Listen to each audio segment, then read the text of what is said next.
Welcome to the first episode of Rentbuyskip, the internet series where I tell you what to do with that hard-earned cash of yours. For years, us gamers have suffered through the tedious and exhausting task of playing superhero games, to the point where the genre itself has just become somewhat of a joke. Our friends at Eidos Games aimed to change all that when they made Batman Arkham Asylum, and luckily for us, they succeeded. After returning the Joker to his home away from home, Mr. J soon turns the tables. Welcome to the madhouse, Batman! I set a trap, and you sprang it gloriously! Leaving you to catch the Joker in an environment that can only be described as a fanboy's wet dream.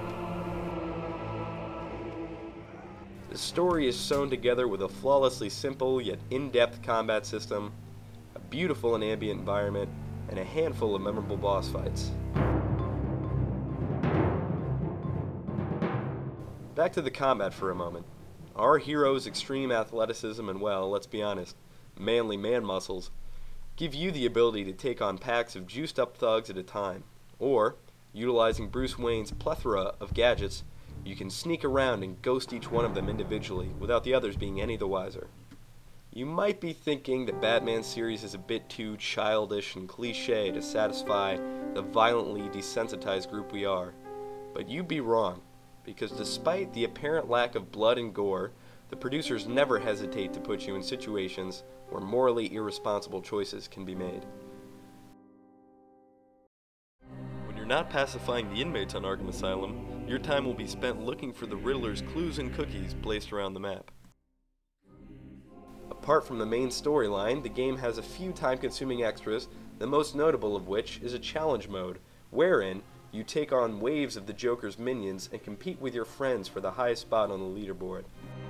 All in all, Batman Arkham Asylum is not only one of the most pleasantly surprising titles of 2009, but quite possibly the best superhero game of all time. So what's the verdict? Rent. That was unexpected, wasn't it? Oh well.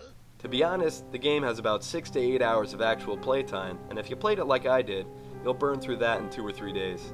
And with no multiplayer or DLC, it just isn't worth $50.